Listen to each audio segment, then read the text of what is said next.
What's up, Algebra 2 folk? Today we're going to do factoring trinomials. The word trinomials, if you think about it, it's got the tri out in front, so all we're talking about are things with three terms. So if we take a look down here, our goal today is to factor something that looks like x squared plus 3x plus 2.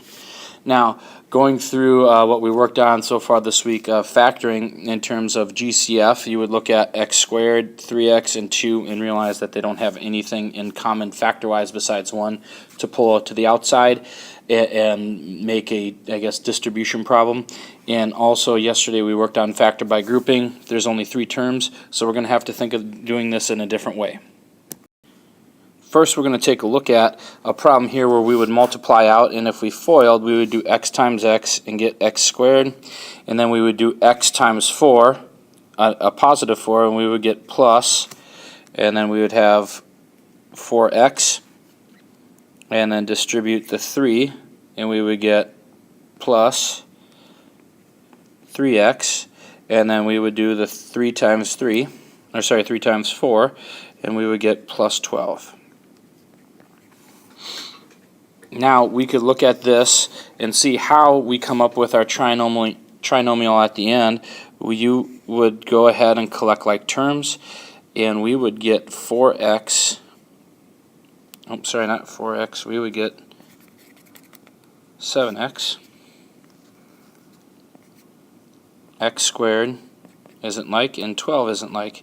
So we need to go from this and work backwards. So what we're going to do is we're going to look to break down, and the biggest numbers that we're going to look at is right now is just this positive 12.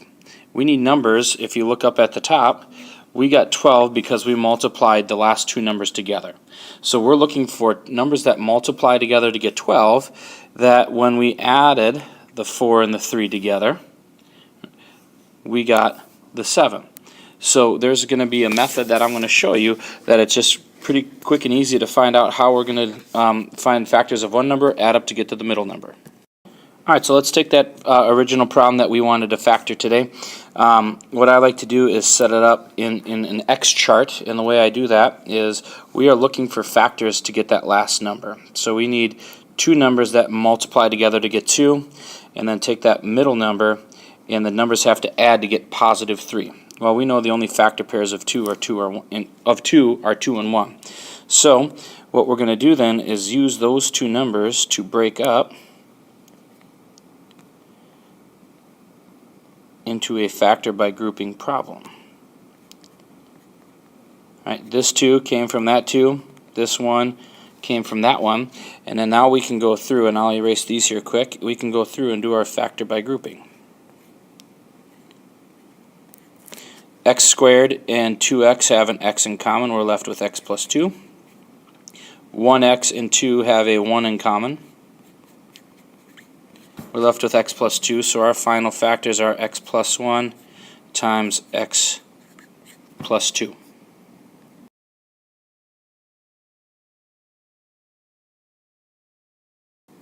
Alright, so let's try this one, setting up. Now be careful because we could have positives and negatives.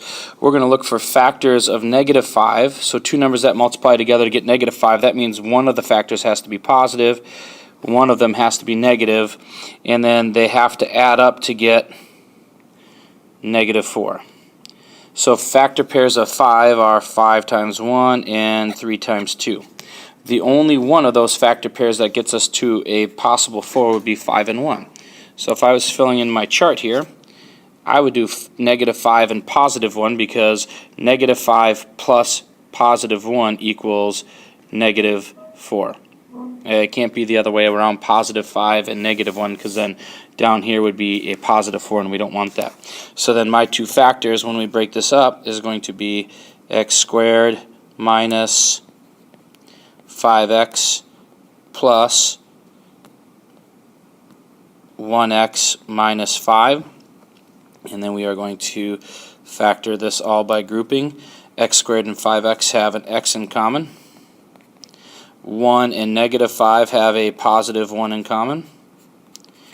That doesn't change anything what I have, so then our final answer would be x plus 1 and x minus 5. There is a shorter way to do some of these problems. But I wanted to show the factor by grouping way, because that's going to help us out when this number out front is going to be something other than a 1 right now. It is, so this is the way we're going to do it, and then we'll show the easier way here when we talk in class tomorrow.